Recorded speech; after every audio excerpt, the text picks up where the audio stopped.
Hello welcome guys, मैं हूं मंजय और आज हम लोग डिस्कस करेंगे model set 2 mathematics class 10 for JAC board के क्वेश्चन नंबर 41 से 45 तक के सारे क्वेश्चन को डिस्कस करेंगे और हर क्वेश्चन चार चार अंकों का है। तो आइए शुरू करते हैं आज का यह सेशन। और क्वेश्चन नंबर 41 की अगर बात की जाए तो क्वेश्चन है संख्या 6, 72 और 120 का अभाज्य गुणनखंडन विधि द्वारा एचसीएफ और एलसीएम ज्ञात कीजिए, है ना। तो यहाँ पे 3 नंबर दिया हुआ है, 6 है, 72 है और 120 है और इन तीनों का एचसीएफ और एलसीएम दोनों निकालना है और अभाज्य गुणनखंडन विधि द्वारा निकालना है। ठीक है, बहुत ही सिंपल सा क्वेश्चन है और यह जो क्वेश्चन है चैप्टर फर्स्ट से है। तो आइए देखते हैं हम लोग किस प्रकार से इसको बना सकते हैं। तो सबसे पहले हम लोग तीनों नंबर का 6, 72 और 120 का अभाज्य गुणनखंड करते हैं। यदि हम लोग 6 का अभाज्य गुणनखंड करें तो कुछ इस प्रकार से कर सकते हैं। 6 को सबसे पहले 2 से काट दीजिए, 3 आ जाएगा। फिर 3 से काट देंगे तो क्या आ जाएगा, 1, है ना। फिर इसके बाद 72 को काट दीजिए तो 36 आ जाएंगे। फिर 2 से काट देंगे 18 आ जाएगा। फिर 18 को 2 से काट देंगे 9 आएगा। फिर 3 से काट देंगे 3 आएगा और 3 से फिर काट देंगे तो क्या आ जाएगा, 1 आ जाएगा। ठीक है, इसी प्रकार से 120 को भी हम लोग तोड़ सकते हैं। तो 2 से सबसे पहले डिवाइड दे दीजिए तो आ जाएगा 60 और 60 को फिर 2 से डिवाइड दे देंगे 30 आ जाएगा। फिर 30 को 2 से डिवाइड कर देंगे तो 15 आ जाएगा और 15 को 3 से डिवाइड कर दिए 5 आ गया। 5 को 5 से ही काट सकते हैं तो क्या आ जाएगा, 1 आ जाएगा। ठीक है, तो 6 को कुछ इस प्रकार से हम लोग लिख सकते हैं, देख सकते हैं। 6 को क्या लिख देंगे, 2 इंटू 3 इंटू 1। यहाँ तक बात समझ में आ रही है। फिर 72 को क्या लिख देंगे, 2 into 2 into 2 into 3 into 3 into 1। ठीक है, इसके बाद 120 को क्या लिख सकते हैं, 2 into 2 into 2 into 3 into 5 into 1। ठीक है, तो जैसा कि हम लोग जानते हैं एचसीएफ का मतलब होता है जो तीनों में कॉमन होगा, है ना। एचसीएफ का मतलब होता है जो कॉमन होगा, है ना। तो तीनों में देख लीजिए, तीनों का अभाज्य गुणनखंड किए हैं और यहाँ पे लिखा भी है ना। तो तीनों में देखेंगे क्या चीज़ कॉमन होगा। कॉमन का मतलब तीनों में वह नंबर आपको मिलना चाहिए। ठीक है, तो एक दिख रहा है 6 में 2 है, चलो भाई ठीक है। 72 में भी 2 है और 120 में भी 2 है। इसका मतलब फर्स्ट नंबर हम लोग को मिल गया, क्या मिल गया, 2 मिल गया। यहाँ तक तो बात समझ में आ रही है। फिर 3 को भी देख लेते हैं, 6 में 3 है, चलो भाई ये भी ठीक है। और इसके बाद 72 में भी 3 है, चलो भाई वो भी ठीक है।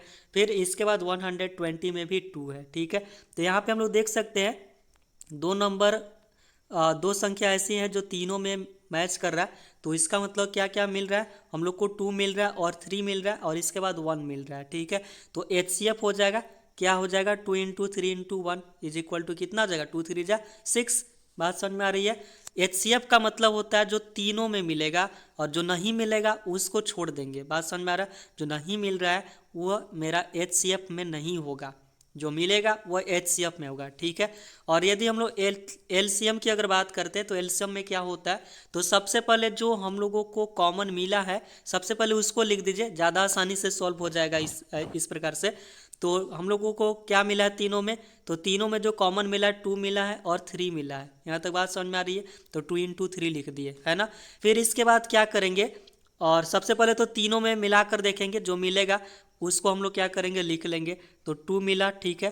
फिर इसके बाद क्या मिला था, एक 3 मिला था, 3 मिला था। ठीक है, तो यहाँ पे हम लोग क्या लिख दिए, 2 इंटू और 3। ठीक है, यहाँ तक तो समझ में आ रही बात, यानी कि जो तीनों में मिला। फिर इसके बाद दो, मतलब दो नंबर में देखेंगे, मतलब 72 और 120 में भी हम लोग देखेंगे। यदि दोनों में जो मैच करेगा उसको लिख लेंगे। ठीक है, तो दोनों में मैच क्या कर रहा है, एक 2 मैच कर रहा है तो 2 को लिख दिए। ठीक है, और एक और 2 मैच कर रहा है तो वो भी 2 को लिख दिए। फिर इसके बाद जो मैच नहीं करेगा उसको भी लिख देना है। ठीक है, तो क्या मैच नहीं किया, 5 बच गया और एक 3 बच गया, तो 5 इंटू क्या लिख दिए, 3 लिख दिए। यहाँ तक बात समझ में आ रही है। यानी कि एलसीएम निकालने में आपको ध्यान देना होगा कि सबसे पहले क्या करेंगे, तीनों में मैच करके देखेंगे, जो मैच करेगा उसको लिख देंगे। ठीक है, अगर इसके बाद तीनों में मैच करने के बाद अगर बच जाएगा नंबर तो दो संख्याओं में मिलाकर देखेंगे, कॉमन देखेंगे, यदि उसमें मिल जाता है तो उसको भी लिख देंगे। ठीक है, और दोनों में मिलाने के बाद यदि कुछ बच जाता है तो उसको भी मल्टीप्लाई के रूप में लिख देंगे। बात समझ में आ रहा है। तब एलसीएम को हम लोग निकालेंगे, है ना। यानी कि हम लोग देख लिए तीनों में मिला, फिर इसके बाद जो बच गया हम लोग दोनों संख्या में मिला दिए, इसके बाद जो नहीं मिला उसको भी लिख दिए। अब सबको मल्टीप्लाई कर दीजिए, तो 2 गुना अगर 3 करेंगे 6 आएगा, 6 गुने 2 कर दीजिए कितना आ जाएगा 12, 12 पचे 60 हो गया, 60 दूना 120 हो गया, और 120 गुने 3 कर देंगे तो 360 आ जाएगा। ठीक है, तो इस प्रकार से हम लोग एलसीएम निकाल सकते हैं, और फाइनल एग्जाम में हो सकता है एग्जाम में ऐसा दे दे, तो आप लोग आसानी से इसको सॉल्व कर सकते हैं। ठीक है, आगे बढ़ें। और क्वेश्चन नंबर 41 में ही 2 क्वेश्चन दिया हुआ है, और में भी एक क्वेश्चन दिया हुआ है, और वह क्वेश्चन है सिद्ध कीजिए कि 6 + √2 एक अपरिमेय संख्या है। ठीक है, यानी कि हम लोगों को शो कर देना है कि 6 + √2 जो है एक प्रकार का अपरिमेय संख्या है, और दोनों क्वेश्चन में से किसी एक ही को आपको सॉल्व करना है। हम यहाँ पे दोनों क्वेश्चन बता दे रहे हैं ताकि आपको जो अच्छा लगे आप उसको सॉल्व कर लीजिए। ठीक है, तो आइए देखते हैं हम लोग इसको किस प्रकार से सॉल्व कर सकते हैं। तो सबसे पहले जो नंबर दिया हुआ रहेगा उसको हम लोग परिमेय संख्या मान लेंगे, है ना। तो माना कि 6 + √2 एक परिमेय संख्या है, और यदि परिमेय संख्या है तो उसको p/q के रूप में तो हम लोग लिख ही सकते हैं, क्योंकि परिमेय संख्या का मतलब होता है वैसा कोई भी संख्या जिसको p/q के रूप में लिख सकते हैं, जहाँ पे p और q जो होगा पूर्णांक होगा, है ना, और जो q जो होगा वह 0 के बराबर नहीं होगा। ठीक है, तो अगर हम लोग 6 + √2 को अगर परिमेय संख्या मानते हैं तो उसको हम लोग p/q के रूप में भी लिख सकते हैं। ठीक है, और इसको सॉल्व करने का तरीका क्या है, तो आप क्या करेंगे, √2 वाला जो नंबर होगा उसको एक साइड कर देंगे, और बिना रूट वाला जितना भी संख्या होगा सबको बराबर के दूसरे साइड में ले जाएंगे। ठीक है, जैसे √2 था, √2 को छोड़ दिए यहीं पे, और 6 था बिना रूट वाला था, बराबर को उधर ले गए, प्लस से गया तो माइनस में हो गया। ठीक है, और यहाँ 6 के बटा में कुछ नहीं है तो उसके बटा में हम लोग 1 ले सकते हैं, और q और 1 का अगर एलसीएम लेंगे तो q ही आएगा, और इसको सॉल्व करेंगे तो p - 6q आ जाएगा। यहाँ तक तो बात समझ में आ रही है।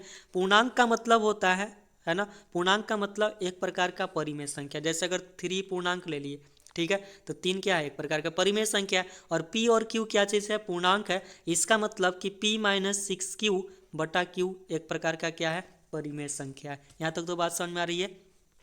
क्योंकि p और q जो है पूर्णांक है, इसीलिए सब जो नंबर होगा वो क्या होगा, परिमेय संख्या होगा। और आप यहाँ पे एक चीज़ देख सकते हैं कि √2 जो है p - 6q/q के बराबर है। इसका मतलब यह जब परिमेय संख्या हो गया तो √2 भी क्या होगा, परिमेय संख्या होगा। यहाँ तक तो बात समझ में आ रही है। लेकिन एक चीज़ हम लोग जानते हैं कि जो √2 जो होता है वह परिमेय संख्या नहीं होता है ना। पहले भी हम लोग शो कर चुके हैं, या फिर ऐसे भी हम लोग जानते हैं कि √2 जो होता है एक प्रकार का परिमेय संख्या नहीं होता है ना, वह एक अपरिमेय संख्या है। इसका मतलब क्या चीज़, इससे हम लोगों को गलत आभास हो रहा है। गलत का मतलब विरोधाभास, है ना, विरोधाभास उत्पन्न हो रहा है कि √2 जो है एक प्रकार का परिमेय संख्या है। क्यों, क्योंकि हम लोगों को गलत लग रहा है कि नहीं, √2 जो है ना वह परिमेय संख्या है ना, ये गलत लग रहा है। क्यों, क्योंकि हम लोग पहले से जानते हैं √2 जो है एक प्रकार का अपरिमेय संख्या। तो अब बताओ यार, ये तो गलत ही लगेगा ना। तो इसका मतलब क्या कि √2 एक प्रकार का अपरिमेय संख्या है, तो अगर अपरिमेय संख्या में 6 को जोड़ देंगे तो भी अपरिमेय संख्या होगा। तो अतः हम लोग बोल सकते हैं कि 6 + √2 जो होगा, पूरा जो संख्या होगा वह एक प्रकार का अपरिमेय संख्या होगा, है ना। तो यहाँ पे स्टेटमेंट का ही खेल है, और स्टेटमेंट को ध्यान से लिख लेंगे। आप दूसरे प्रकार से भी लिख सकते हैं, कोई दिक्कत नहीं है ना। हर बुक में अपना अपना लैंग्वेज दिया हुआ है, अपना अपना तरीका दिया हुआ है ना, कोई दिक्कत नहीं है। आप अपने मन से लिखें जो आपको आता हो, है ना। तो नेक्स्ट क्वेश्चन की तरफ बढ़ते हैं। और क्वेश्चन नंबर 42 की अगर बात की जाए तो क्वेश्चन है विलोपन विधि से हल कीजिए। ठीक है, यहाँ पे 2 चरों वाला रैखिक समीकरण दिया हुआ है और उसको विलोपन विधि से सॉल्व करना है। ठीक है, यदि आप चैप्टर 3 पढ़े होंगे तो आपको याद जरूर होगा कि जो समीकरण होता है, समीकरण को सॉल्व करने का 2 मेथड होता है, 2 विधियाँ होती हैं। ठीक है, पहला जो विधि होता है वह होता है ग्राफीय विधि, और दूसरा जो विधि होता है वह होता है बीजगणितीय विधि। ठीक है, और बीजगणितीय विधि जो होता है वह 3 प्रकार का होता है। पहला होता है प्रतिस्थापन विधि, ठीक है, जिसको बोलते हैं सब्स्टिट्यूशन मेथड, ठीक है। और सेकेंड जो विधि होता है जिसको बोलते हैं विलोपन विधि, जिसको एलिमिनेशन मेथड बोलते हैं। और तीसरा जो विधि पढ़े होंगे वह था वज्र गुणन विधि, है ना, क्रॉस मल्टीप्लेक्शन मेथड। यहाँ तक बात समझ में आ रही है। बट हम लोगों को यहाँ पे जो क्वेश्चन को सॉल्व करना है, समीकरण को जो सॉल्व करना है वह है विलोपन विधि, ठीक है। और विलोपन विधि से सॉल्व करना बहुत ही आसान होता है। आइए देखते हैं हम लोग किस प्रकार से इसको सॉल्व कर सकते हैं। और सबसे पहले हम लोग जो क्वेश्चन जो दिया हुआ रहेगा उसको लिख लेते हैं, ठीक है। यानी कि दिया हुआ है 2x + 3y = 13, तो उसको इक्वेशन फर्स्ट मान लिए, ठीक है। और जो दूसरा जो दिया हुआ था 4x + 5y = 23, है ना, तो उसको मान लेंगे इक्वेशन सेकंड। यहाँ तक तो बात समझ में आ रही है। कुछ किए नहीं है, क्वेश्चन को लिख लिए और उसको समीकरण का नाम दे दिए, समीकरण 1 और समीकरण 2। यहाँ तक तो बात समझ में आ रही होगी। देखिए विलोपन विधि में सॉल्व करने का जो तरीका होता है बहुत ही आसान होता है। हम लोग क्या करते हैं, चाहे तो x वाले को काटने का प्रयास करते हैं, चाहे तो y को काटने का प्रयास करते हैं, ठीक है। यानी कि दोनों चर में से किसी एक चर को हम लोग क्या करेंगे, उसको काटने का प्रयास करेंगे, गायब करने का प्रयास करेंगे, ताकि एक चर बचेगा तो एक चर को हम लोग आसानी से सॉल्व कर सकते हैं, ठीक है। यदि आप समीकरण फर्स्ट में यदि देखेंगे तो यहाँ पे क्या चीज़ है, अगर x को देखेंगे तो 2x है, और यहाँ पे समीकरण 2 में देखेंगे तो 4x है, ठीक है। तो हम लोग क्या कर सकते हैं, जो समीकरण 1 है उसमें 2 से गुना कर सकते हैं, ठीक है। यदि 2 से गुना करेंगे तो क्या हो जाएगा, 4x हो जाएगा, और यहाँ पे भी 4x हो जाएगा, और इसके बाद क्या कर देंगे, घटा देंगे तो 4x क्या हो जाएगा, कैंसल आउट हो जाएगा, तो y बचेगा, और y बचेगा तो उसको आसानी से सॉल्व कर सकते हैं। तो पहला काम क्या करेंगे, यानी कि समीकरण 1 जो है उसको 2 से गुना कर देंगे, ठीक है। 2 से गुना कर दिए, तो 2 से जब गुना करेंगे तो सब नंबर में गुना होगा, ठीक है। यानी कि 2 में जब होगा 2x में तो 4x हो जाएगा, 3y में मल्टीप्लाई कर देंगे तो 6y हो जाएगा, और 13 में गुना हो जाएगा तो कितना हो जाएगा, 26। यहाँ तक तो बात समझ में आ रही है। और इस इक्वेशन को भुला जाएंगे, अब इसका नया नाम दे देते हैं, इसको इक्वेशन नाम दे दिए 3। यहाँ तक तो बात समझ में आ रही है, ठीक है। और इक्वेशन आप थर्ड को और सेकेंड को यदि आप देखेंगे तो 4x + 5y = 23 है। आप उसको उतना भी छोड़ सकते हैं, क्यों, क्योंकि हम लोगों का पहला जो मोटो था वह 4x को कैंसिल आउट करना था। तो हम लोगों ने फर्स्ट क्वेश्चन को 2 से मल्टीप्लाई जब किया तो 4x आ गया। अब घटा देंगे तो आसानी से सॉल्व हो जाएगा, कैंसिल आउट हो जाएगा। नहीं पर तो आप एक और काम कर सकते हैं, ठीक है। यानी कि इक्वेशन 2 को 1 से मल्टीप्लाई कर दीजिए, कोई दिक्कत ही नहीं है, समीकरण में कोई प्रभाव भी नहीं पड़ेगा। यानी कि 1 से मल्टीप्लाई करेंगे तो जो संख्या रहेगा वह सेम रहेगा, सेम का सेम रहेगा। यहाँ तक बात समझ में आ रही है। और इसके बाद उस इक्वेशन को भूल जाएंगे और नया नाम दे देंगे इक्वेशन 4। यहाँ तक तो बात समझ में आ रही होगी, ठीक है। अब क्या कर सकते हैं, इक्वेशन 3 और इक्वेशन आप देख सकते हैं 4 को, तो 4x है ना, तो हम पहले भी बताया कि x वाले को काट दीजिए, ठीक है। तो क्या कर सकते हैं, 3 में से 4 को घटा सकते हैं, है ना। अगर हम समीकरण 3 में से 4 को घटा दें तो कुछ इस प्रकार से होगा, 4x + 6y = 26, ठीक है। इसके बाद 4x + 5y और =23। यहाँ तक तो बात समझ में आ रही है, ठीक है। और इसको घटा रहे हैं तो घटाएंगे तो साइन अपने आप क्या हो जाएगा, चेंज हो जाएगा, और प्लस से क्या हो जाएगा, माइनस हो गया, ये भी माइनस हो गया, ये भी माइनस हो गया, तो 4x तो कैंसिल आउट हो जाएगा। 6y में से 5y यदि घटा देंगे तो एक y बचेगा, और 26 में से अगर हम 23 को घटा दें तो 3 आ जाएगा। यहाँ तक तो बात समझ में आ रही है। यानी कि y का वैल्यू देखिए कितना आसानी से निकल गया, कितना आ गया, 3 आ गया, ठीक है। और इस y के वैल्यू को हम लोग पुट कर देंगे, ठीक है। किस में पुट कर देंगे, किसी में इसका वैल्यू पुट कर सकते हैं आप, 3 में भी पुट कर सकते हैं, 2 में भी, सॉरी 4 में भी पुट कर सकते हैं, ठीक है। लेकिन समीकरण 1 और 2 में पुट नहीं करेंगे, क्यों, क्योंकि हम लोगों का जो चेंजिंग जो रूप आया है, मतलब समीकरण को मल्टीप्लाई करने के बाद जो समीकरण आएगा उसमें पुट करना है, ठीक है, और उसमें पुट करके क्वेश्चन को बनाना है। यहाँ तक बात समझ में आ रही है। यानी कि y = जब 2 आ गया, सॉरी 3 आ गया, अब इसको समीकरण 3 में पुट कर देंगे, ठीक है। समीकरण 3 आप देख सकते हैं 4x है तो 4x लिख दिए, ठीक है। 6 है और y है तो y का स्थान पे 3 आ गया तो 3 लिख दिए, और =26 का 26। यहाँ तक बात समझ में आ रही है। अब इसको कुछ नहीं करना है, इसको सॉल्व कर देना है, है ना, आसानी से सॉल्व हो जाएगा। 4x का 4x हो गया, 6 गुना 3 कर देंगे 18 आ जाएगा, और 26 का 26 हो गया, 4x का 4x हो गया, और ये प्लस में 18 इधर जाएगा तो माइनस में हो जाएगा, और 26 माइनस 18 अगर हम घटा दें तो 8 बच जाएंगे, ठीक है। और x इक्वल टू क्या होगा, 4 मल्टीप्लाई से इधर डिवाइड में आ जाएगा, तो 4 से काट दीजिए, यानी कि 4 2 जा 8 हो गया, यानी कि x का वैल्यू आ गया 2, ठीक है। लास्ट में लेकिन आंसर लिखना बहुत ही ज़्यादा जरूरी होता है, ठीक है। तो लास्ट में क्या लिख देंगे, इसलिए x बराबर आ गया 2 और y इज इक्वल टू आ गया 3। यहाँ तक तो बात समझ में आ रही होगी, कोई दिक्कत तो नहीं होगा, ठीक है। आगे बढ़े। और क्वेश्चन नंबर 42 में अथवा में एक और क्वेश्चन दिया हुआ है, और उसको भी विलोपन विधि से ही सॉल्व करना है। और वह क्वेश्चन है 3x minus 5y minus 4 is equal to 0, और सेकेंड जो दिया हुआ है 9x is equal to 2y plus 7, ठीक है। जैसा कि क्वेश्चन फर्स्ट को जो जिस प्रकार से हम लोगों ने सॉल्व किया था, उसी प्रकार से इसको भी सॉल्व करने का प्रयास करेंगे, ठीक है। तो आइए देखते हैं हम लोग किस प्रकार से इसको सॉल्व कर सकते हैं। तो सबसे पहले जो क्वेश्चन दिया हुआ है उसको लिख लेंगे, 3x minus 5y minus 4 is equal to 0। तो इसको क्या लिख सकते हैं, 3x माइनस 5y, और ये माइनस में 4 था उधर भेज दीजिए तो प्लस में 4 हो जाएगा, उसको समीकरण 1 का नाम दे देंगे, ठीक है।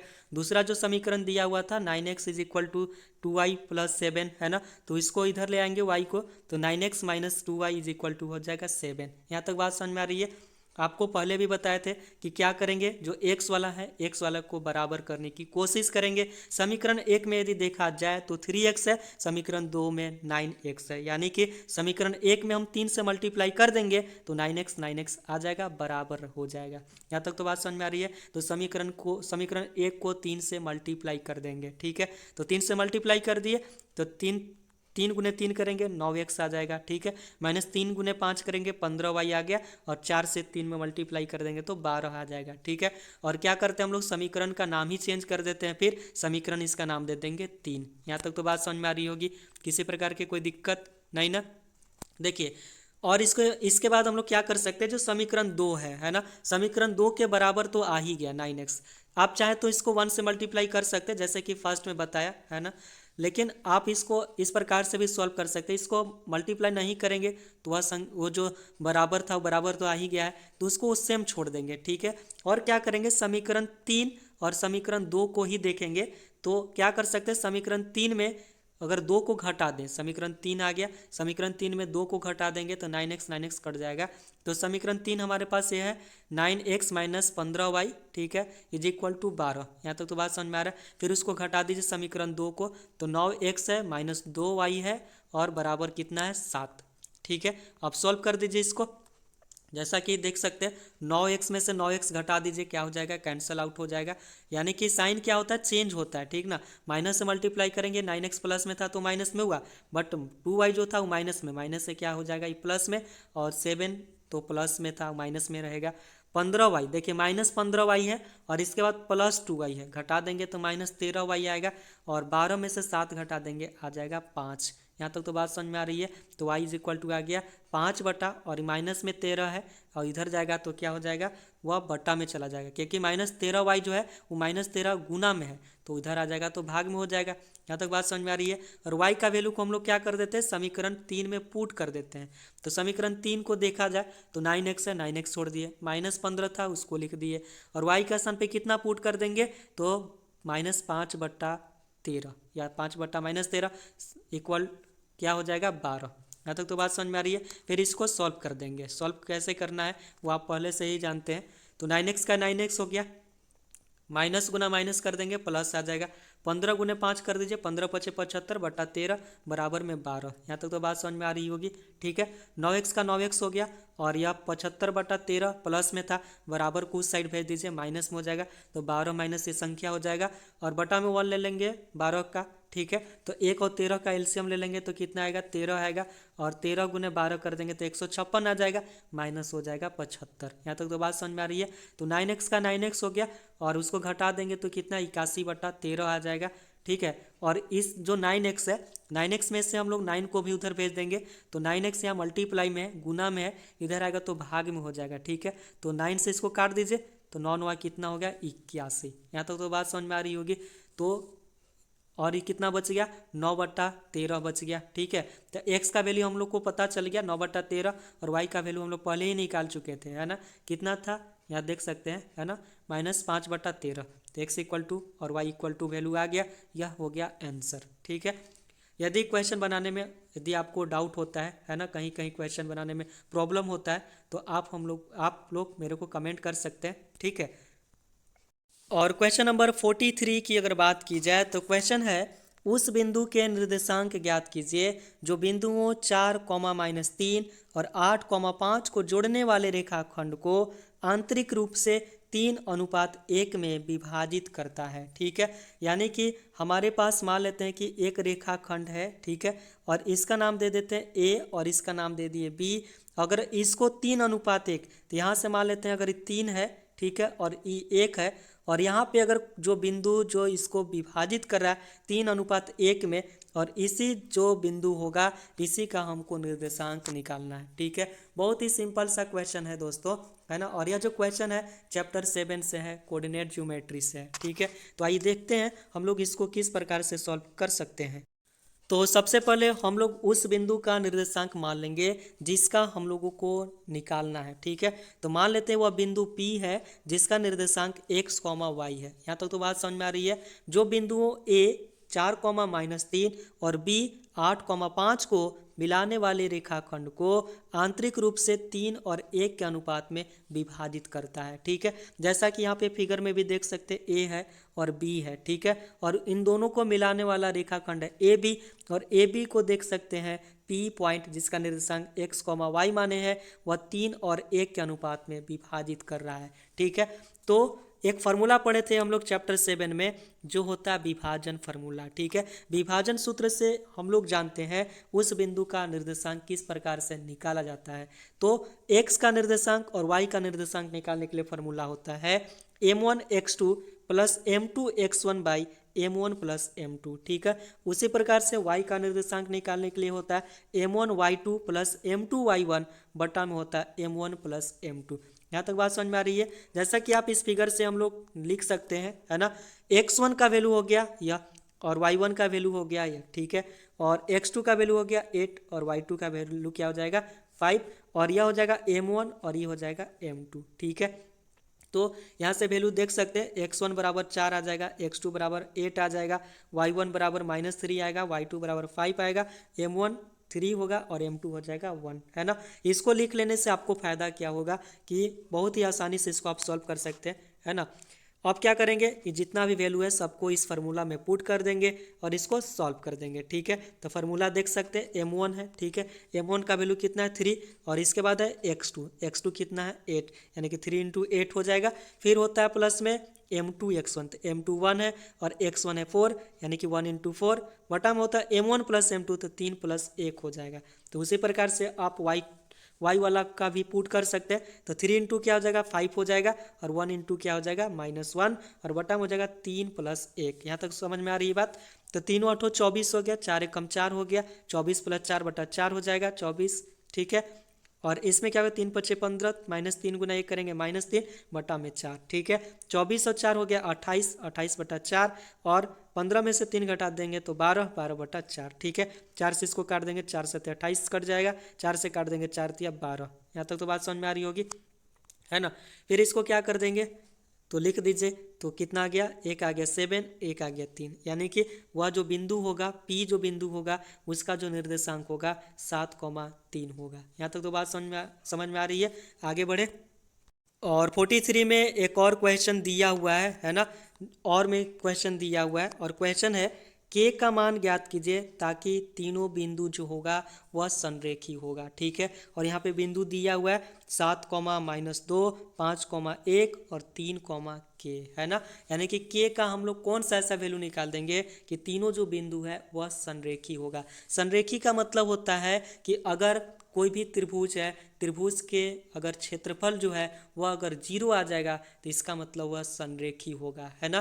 तो इसका मतलब संरेखी बोल चुका है, इसका मतलब जो इससे जो त्रिभुज बनेगा उसका एरिया जो होगा, उसका जो क्षेत्रफल होगा वह 0 होगा। ठीक है, तो जो बिंदु दिया हुआ है उसको मान लेंगे कि माना कि बिंदुओं ए 7, -2, बी 5, 1 और सी 3, के त्रिभुज ए बी सी के शीर्ष है ना, जैसा कि आप फिगर में देख सकते हैं। तो तीनों बिंदुओं संरेखी कब होता है? जब त्रिभुज का क्षेत्रफल जो होता है वह 0 होता है, ठीक है। और निर्देशांक ज्यामिति में आप त्रिभुज का क्षेत्रफल इक्वल टू फार्मूला पढ़े होंगे 1/2, ठीक है, x1 y2 - y3 plus x2 y3 - y1 plus x3 y1 - y2 बराबर में क्या हो जाएगा 0, क्योंकि तीनों बिंदु क्या चीज़ है, संरेखी है, ठीक है। तो आप यहाँ से x1 का वैल्यू देख सकते हैं 7 है, x2 का वैल्यू कितना हो जाएगा 5 और x3 का वैल्यू हो जाएगा 3, ठीक है। उसी प्रकार से y1 का वैल्यू हो जाएगा -2, y2 का वैल्यू हो जाएगा 1 और y3 का वैल्यू हो जाएगा k, ठीक है। और सब वैल्यू को क्या कर देंगे, यह जो फार्मूला है उसमें पुट कर देंगे, ठीक है। तो पुट कर देते हैं, 1/2 का 1/2 हो जाएगा और x1 का वैल्यू 7, तो 7 पुट कर दीजिए। इसके बाद होता है y2 - y1, यानी कि y2 - y3 होता है, सॉरी, तो y2 - y3 मतलब 1 - k प्लस होता है x2 का वैल्यू हो गया 5, फार्मूला होता है y3 - y1, y3 है k और यह है कितना -2। यहाँ तक बात समझ में आ रही है। इसके बाद x3 है, x3 को रख दिए और क्या है y1 - y2, तो y1 कितना है -2 और y2 कितना है 1, तो -2, -1 और इज इक्वल टू 0, ठीक है। और 1/2 आप देख सकते हैं, 1/2 जो यहाँ पे मल्टीप्लाई में इधर आप भेज सकते हैं, इसको डिवाइड में आ जाएगा, है ना। तो क्या हो जाएगा 7 से इन दोनों मल्टीप्लाई कर दीजिए, तो 7 × 1 तो 7, 7 × k करेंगे -7 के, 5 गुना k कर दिए 5 k आ जाएगा, ठीक है। पहले इसको मल्टीप्लाई कर लेते हैं अंदर में, तो माइनस गुने माइनस कर देंगे तो प्लस आ जाएगा, ठीक है।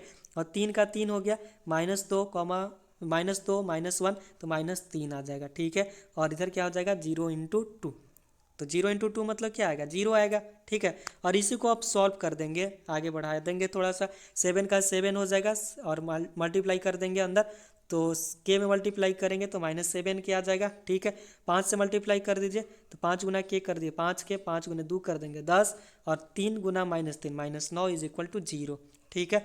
और सॉल्व कर देंगे, देखिए k के साथ जुटेगा या फिर घटेगा, और जो बिना के वाला है उसके साथ जुटेगा घटेगा, है ना। तो -7 के है और 5 के है, तो घटा देंगे तो -2 के बचेगा, ठीक है। और 7 है और यहाँ पे क्या चीज़ है 10, तो 17 हुआ, 17 में से 9 घटा देंगे कितना बचता है 8। यहाँ तो बात समझ में आ रही है। 8 जो है प्लस में है, इधर भेज देंगे माइनस में हो जाएगा और -2 के बराबर हो जाएगा -8 और k बराबर जो होगा उधर भेज देंगे, तो k इक्वल टू होगा -8 बट्टा -2, माइनस से माइनस काट दीजिए, 2 से काट देंगे आ जाएगा 4, ठीक है। तो k का वैल्यू कितना आ गया 4 आ गया, इसलिए k बराबर हो गया 4 आंसर। यहाँ तक तो बात समझ में आ रही होगी, आगे बढ़ें।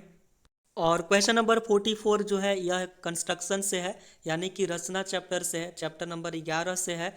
और क्वेश्चन है 4 सेंटीमीटर, 5 सेंटीमीटर और 6 सेंटीमीटर भुजाओं वाले एक त्रिभुज की रचना कीजिए, फिर इसके समरूप एक अन्य त्रिभुज की रचना कीजिए जिसकी भुजाएं इस त्रिभुज की संगत भुजाओं की 2/3 गुनी हो, है ना। यानी कि क्वेश्चन दिया हुआ है और हम लोगों को रचना इसका बनाना है, ठीक है। तो सबसे पहले क्या करेंगे, है ना, तो त्रिभुज ए बी सी बनाएंगे। कैसे बनाएंगे, बहुत ही सिंपल सा होता है कंस्ट्रक्शन बनाना, ठीक है। तो इन तीनों में आप देख सकते हैं, तो जो तीनों जो वैल्यू दिया हुआ भुजाओं जो दिया हुआ है उसमें जो सबसे जो लंबी भुजा होगा, है ना, उसको सबसे पहले ड्रॉ कर लेंगे। बात समझ में आ रही है। तो सबसे पहले लंबी भुजा को क्या कर लेंगे, ड्रॉ कर लेंगे। बात समझ में आ रही है। यहाँ पे हमारे पास स्केल वगैरह नहीं था, इसलिए मैं आपको यहीं पे बताता हूँ, बट आप उसको बना लेंगे, पेपर पे अपना बना लेंगे, जैसे मैं फॉर्मेट बता रहा हूँ उसी फॉर्मेट में बनाएंगे, ठीक है। तो सबसे जो लंबी भुजा होगा, है ना, उसको क्या कर लेंगे हम लोग मान लेंगे, है ना। इसको मान लेते हैं बी और इसको मान लिए सी, और यह 6 सेंटीमीटर का, कितने सेंटीमीटर का है 6 सेंटीमीटर का। यहाँ तक बात समझ में आ रही है। फिर इसके बाद हमको बनाना 4 सेंटीमीटर और 5 सेंटीमीटर का, ठीक है। तो जो स्केल होगा उस स्केल में, है ना, जो आपके पास जो क्या बोल सकते हैं, जो कंपास होगा उस कंपास से 4 सेंटीमीटर का चाप लेंगे, जैसे 1 2 3 4 होगा, 0 से स्टार्ट करके, है ना। तो ऐसे क्या लेंगे, चाप लेंगे और 4 सेंटीमीटर से जब लेंगे तो उसको कहाँ से बी से उसको काटेंगे, है ना। 20 से उसको क्या करेंगे, काटेंगे कुछ इस प्रकार से। बात समझ में आ रहा है। तो 20 से जब उसको अगर काटेगा तो कुछ ऐसा कटेगा, है ना। फिर सी पॉइंट से काटेंगे 5 सेंटीमीटर का चाप लेकर, ठीक है। तो 5 सेंटीमीटर का यदि चाप लेकर उसको हम लोग काटेंगे तो कुछ इस प्रकार से कटेगा, ठीक है। बात समझ में आ रही है। और इसको क्या कर देंगे हम लोग, मिला देंगे, ऐसे मिला दिए, ठीक है। तो ई हो गया हमारा क्या चीज़, त्रिभुज ए बी सी, और इसका नाम दे देंगे ए। यहाँ तक तो बात समझ में आ रही है। यह त्रिभुज ए बी सी का रचना हो गया, ये हो गया 4 सेंटीमीटर, ये हो गया 5 सेंटीमीटर, ठीक है। लेकिन इसी त्रिभुज में हमको एक और रचना बनाना है, वो भी समरूप त्रिभुज का, जिसका दिया हुआ है कि 2/3 गुना होगा। कितना होगा, 2/3 गुना। आप देख सकते हैं क्वेश्चन में ही दिया हुआ है 2/3 गुना, ठीक है। तो उसको क्या करेंगे, उसके लिए जो बी पॉइंट होगा ना, बी पॉइंट पे हम लोग एक न्यून कोण बनाएंगे। न्यून कोण का मतलब क्या होता है, जो 0 से तो बड़ा होता है लेकिन 90 से छोटा होता है, ठीक है। तो क्या करेंगे, जो बिंदु बी होगा, बी पर न्यून कोण बनाएंगे। तो न्यून कोण कैसे बनाएंगे, जो चाप लेंगे, है ना, चाप लेंगे और उस चाप से इस पे काट देंगे कुछ इस प्रकार से, ठीक है। और काटने के बाद मान लेते हैं आप 60 डिग्री बना दीजिए, और 60 डिग्री बना के इसको ऐसे आगे बढ़ा देंगे। यहाँ तक बात समझ में आ रही है। और इसके बाद क्या करना है, इसमें हम लोग एक छोटा छोटा चाप लेंगे, है ना। और वह कितना लेंगे, आप देख सकते हैं जो अनुपात में आपको विभाजित करना होगा, उसमें जो बड़ा जो संख्या होगा उतना हम लोग चाप लेंगे। तो बड़ा संख्या यहाँ पे आप देख सकते हैं कितना, 3, यानी कि इस पे हम लोग कितना बार कट करने वाले हैं, बराबर बराबर। आप कितना भी ले सकते हैं, छोटा ले सकते हैं, बड़ा ले सकते हैं, कोई दिक्कत नहीं है। तो 3 बार काटान करेंगे जो बी से खींचे हैं, ठीक है। तो मान लीजिए कि 1 काटान किए, ठीक है, फिर 2, फिर इसके बाद 3। यहाँ तक तो बात समझ में आ रही है। कितना बार कटान किए हैं, है ना। तो इसको कटान कर दिए हम लोग 3 बार, ठीक है। और इसके बाद क्या करेंगे, जो तो इसका नाम दे देंगे, ए का नाम दे दिए B1, ठीक है। दूसरा का नाम दे देंगे इसी प्रकार से B2, और तीसरा जो होगा वो हो जाएगा B3। बात समझ में आ रही है। और इसके बाद देखिए जो सबसे नीचे जो होगा, यहाँ पे B3 दिया हुआ है ना, जो यहाँ अनुपात से मिला मिला के करेंगे, अनुपात में 3 दिया हुआ था नीचे, और जो नीचे दिया हुआ रहेगा, मतलब जो बटा में रहेगा, उसको डायरेक्टली हम लोग C से मिला देंगे। तो C से मिला दिए। यहाँ तक तो बात समझ में आ रही है। अब देखिए 2 बच गया, है ना, इसमें क्या बच गया, 2। तो आप देख सकते हैं 2 यहाँ पे है, और इन दोनों में हम लोग क्या करेंगे, डिस्टेंस देख लेंगे कितना होगा, और ये जितना डिस्टेंस होगा उतना ही डिस्टेंस सी से इधर भी ले लेंगे, ठीक है। और उसको कटान कर देंगे, फिर ए से अंदर की ओर कटान करेंगे। अंदर ही क्यों कटान करें, इसलिए क्योंकि B2 अंदर में आ रहा है ना। फिर उसको क्या कर देंगे, B2 से, और यहाँ जो पॉइंट होगा उसको हम लोग मिला देंगे, और इसका नाम दे देंगे। सी था तो ये C डैश हो जाएगा, ये ए था तो ये हो जाएगा A डैश। यहाँ तक बात समझ में आ रही है। तो यह हो गया इस जो क्वेश्चन नंबर 44 था उसका कंस्ट्रक्शन, कुछ इस प्रकार से बनेगा, ठीक है। मैं आपको रिकॉल एक बार और कर देता हूँ, ठीक है। सबसे पहले क्या करेंगे, 6 सेंटीमीटर का आप चाप, मतलब 6 सेंटीमीटर भुजा लेंगे। फिर इसके बाद 4 सेंटीमीटर का चाप लेंगे, ठीक है, 4 सेंटीमीटर का, फिर 5 सेंटीमीटर का, ठीक। फिर कट करेगा, उसको मिला देंगे, त्रिभुज ABC बन जाएगा।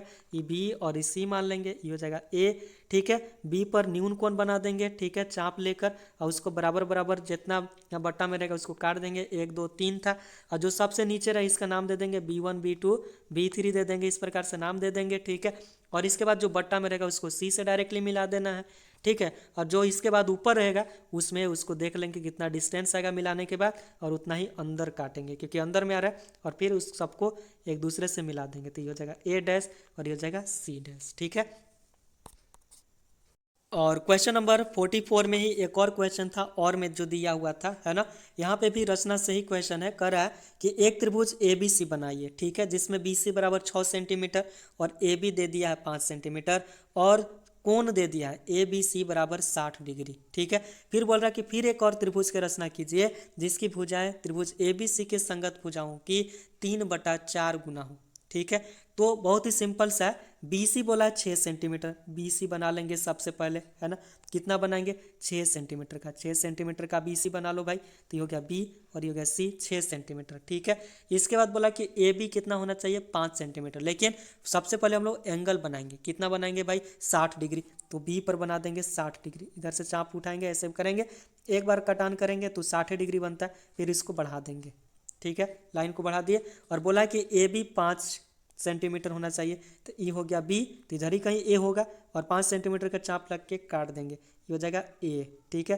ये हो गया 5 सेंटीमीटर, जो होगा उसको फिर हम लोग C से मिला देंगे। त्रिभुज ABC का क्या हो जाएगा, वह कंस्ट्रक्शन बन जाएगा, ठीक है। और इसके बाद 3/4 गुना, या कोई भी आपको कितना भी गुनी रहेगा दिया हुआ, उसको बनाने का तरीका एक ही है। B पर नीचे की तरफ क्या करेंगे, वो एक न्यून कोण बनाएंगे, ठीक है, न्यून कोण बना दीजिए।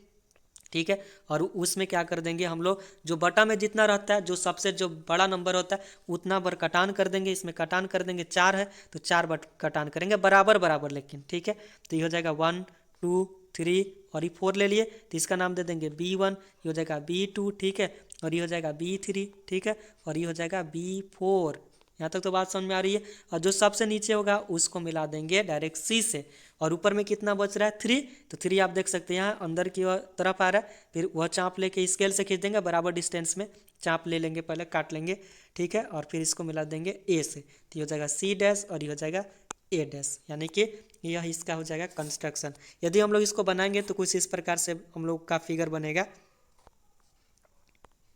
और यदि हम लोग उसको अच्छे तरह से कंस्ट्रक्शन यदि बनाएंगे तो कुछ इस प्रकार से बनेगा, है ना। BC देखिए 6 सेंटीमीटर है, B पर आप देख सकते हैं 60 डिग्री है, और यहाँ से चाप लेकर काट दिया गया 5 सेंटीमीटर का। फिर इसको डायरेक्टली C से मिला दिया गया, ठीक है। ABC का बन गया, त्रिभुज का रचना हो गया। फिर B पर एक्यूट एंगल मतलब न्यूनतम कोण लिया गया, न्यून कोण। और जितना बटा में रहता है 3/4 था, तो 4 सबसे बड़ा संख्या हुआ, तो 4 बार इसको B1 B2 B3 लिख सकते हैं, ठीक है। और जो सबसे नीचे होगा, है ना, उसको मिला देंगे डायरेक्टली C से, तो C से मिला दिया गया, ठीक है। इसके बाद 3 से, तो आप देख सकते हैं इन दोनों का बीच का जो डिस्टेंस है ना, इन दोनों के बीच का जो डिस्टेंस है उसको क्या कर देंगे, उतना बार कट कर देंगे। फिर वही चीज़ यहाँ से इसको कट कर देंगे, ठीक है। फिर वहाँ मिला देंगे, यानी कि C से मिला देंगे, फिर इधर मिला देंगे और उसका नाम चेंज कर देंगे। और ये हो जाएगा C डैश हो जाएगा और ये हो जाएगा A डैश। यहाँ तक बात समझ में आ रही है। कंस्ट्रक्शन आप प्रैक्टिस कर लेंगे क्योंकि आपके एग्जाम में एक क्वेश्चन आएगा ही आएगा, ठीक है। और क्वेश्चन नंबर 45 की अगर बात की जाए तो क्वेश्चन है, पानी पीने वाला एक गिलास 14 सेंटीमीटर ऊंचाई वाले एक शंकु के छीनक का आकार का है ना। एक गिलास है, शंकु के छीनक के आकार का है, जिसका ऊंचाई दे दिया हुआ है 14 सेंटीमीटर, ठीक है। फिर बोला है क्वेश्चन में कि दोनों वृत्ताकार सिरों के व्यास 4 सेंटीमीटर और 2 सेंटीमीटर है ना। तो इस गिलास की धारिता ज्ञात कीजिए, है ना। बहुत ही सिंपल सा क्वेश्चन है। तो आइए देखते हैं हम लोग किस प्रकार से इसको सॉल्व कर सकते हैं।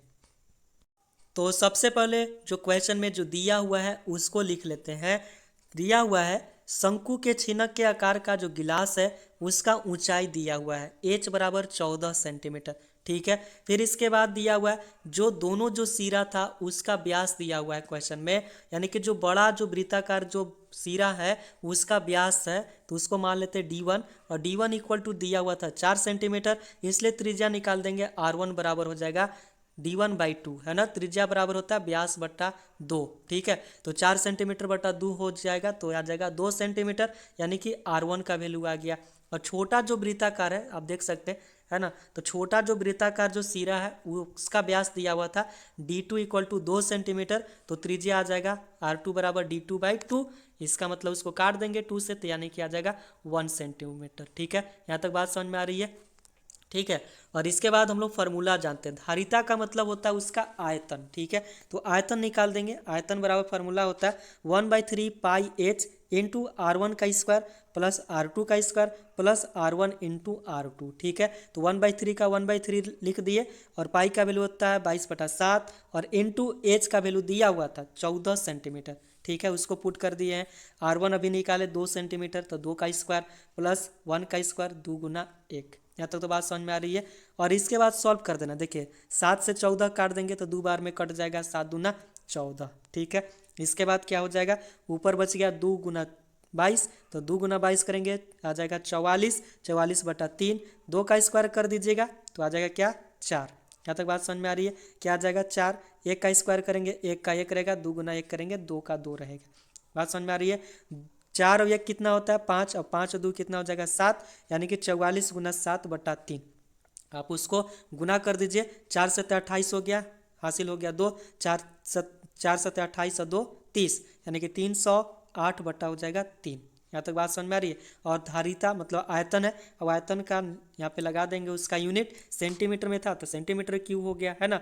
आप इसको पूर्णांक में भी चेंज कर सकते हैं, या फिर आप इतना भी लिख सकते हैं, है ना। कोई दिक्कत नहीं, उतना पर भी आप आंसर लिख सकते हैं। यदि पूर्णांक में यदि आप इसको सॉल्व कर देंगे तो आ जाएगा 102.2/3। बात समझ में आ रही है। सेंटीमीटर क्यूब होगा, तो अतः लिख दीजिए गिलास की जो धारिता है वह 308/3 सेंटीमीटर क्यूब है।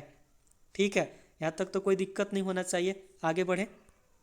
और क्वेश्चन नंबर 45 में ही एक और क्वेश्चन दिया हुआ है अथवा में, है ना। वह क्या है, एक शंकु के छीनक जो 45 सेंटीमीटर ऊंचा है, ठीक है, एक शंकु का छीनक है जो 45 मीटर ऊंचा है, मतलब ऊंचाई दिया हुआ है, के सिरों की त्रिज्याएं, ठीक है, जो वृत्ताकार जो सिरा होता है उसका त्रिज्या दे दिया हुआ है 28 सेंटीमीटर, मतलब जो बड़ा जो वृत्ताकार जो सिरा होता है उसका त्रिज्या 28 सेंटीमीटर, छोटा वाला के दिया है 7 सेंटीमीटर। तो पूछ रहा है इसका आयतन ज्ञात कीजिए। बताइए, बहुत ही सिंपल सा क्वेश्चन है, तो आप लोग भी सॉल्व कर सकते हैं, है ना। तो देखते हैं किस प्रकार से इसको सॉल्व कर सकते हैं। और सबसे पहले हम लोग वही काम करेंगे, यानी कि जो दिया हुआ है उसको लिख लेंगे। तो शंकु के छीनक का ऊंचाई दिया हुआ था h बराबर 45 सेंटीमीटर, ठीक है। फिर इसके बाद दोनों जो सिरा था उसका त्रिज्या दिया हुआ था, है ना। वृत्ताकार सिरों की त्रिज्या जो बड़ा है उसका दिया हुआ 28 सेंटीमीटर, छोटा वृत्त जो है उसका त्रिज्या दिया हुआ है 7 सेंटीमीटर। यहाँ तक बात समझ में आ रही है। और जैसा कि हम लोग फार्मूला जानते हैं, है ना, शंकु के जो छीनक होता है उसका जो आयतन होता है, फार्मूला क्या होता है, 1/3 पाई एच इंटू R1 का स्क्वायर प्लस R2 का square plus R1 into R2, ठीक है। यहाँ तक बात समझ में आ रही है। सबका वैल्यू पुट कर देंगे, 1/3 का 1/3 हो गया, पाई का वैल्यू पुट कर दीजिए 22/7, और गुना कितना हो जाएगा, एच दिया हुआ था 45, ठीक है। R1 दिया हुआ था 28, तो 28 का स्क्वायर हो जाएगा, फिर 7 का स्क्वायर हो जाएगा, फिर 28 गुना 7 हो जाएगा। यहाँ तक बात समझ में आ रही है। 3 से काट दीजिए, 45 कट जाता है, 15 बार में काट दीजिए, ठीक है। इसके बाद 15 गुने 22 कर देंगे तो 330 आ जाएगा, और 330 बटा हो जाएगा 7। यहाँ तक तो बात समझ में आ रही है। 28 का स्क्वायर करेंगे तो 784 आएगा, 7 का स्क्वायर कर देंगे तो आ जाएगा 49, और 28 गुने 7 कर देंगे तो आ जाएगा 196, ठीक है। तो ये हो गया 330/7, और इस सबको जोड़ दीजिए तो आ जाएगा 1029, ठीक है। फिर इन दोनों को मल्टीप्लाई कर देंगे तो आ जाएगा 33, 95, 70, और बटा में हो जाएगा 7, 7 से भाग दे दीजिए तो आ जाएगा 48,510, है ना। आयतन था तो आयतन सेंटीमीटर क्यूब में ही होता है, तो अतः हम लोग लिख सकते हैं कि जो शंकु के जो छीनक था उसका आयतन कितना होगा, 48,510 सेंटीमीटर क्यूब। यहाँ तक बात समझ में आ रही है। गाइज, आई होप कि यह वीडियो आपको पसंद आया होगा। यदि वीडियो पसंद आता है तो चैनल को सब्सक्राइब कर दीजिए, वीडियो को लाइक कर दिया कीजिए, और हो सके तो अपने दोस्तों में इसको शेयर भी कर दिया कीजिए, है ना। वीडियो थोड़ी लंबी हो जाती इसीलिए 49 तक क्वेश्चन को डिस्कस नहीं कर पाए। तो नेक्स्ट वीडियो में हम लोग जो इसके बाद जो जितने भी क्वेश्चन बच जाते हैं उसको हम लोग क्या करेंगे, नेक्स्ट वीडियो में उसको डिस्कस कर लेंगे। बात समझ में आ रही है। तो मिलते हैं नेक्स्ट वीडियो में, तब तक के लिए बाय। और तैयारी आप लोग अच्छे से कीजिए, जितना हेल्प बनता है हम आपको करेंगे, ठीक है। मिलते हैं नेक्स्ट वीडियो में, तब तक के लिए बाय।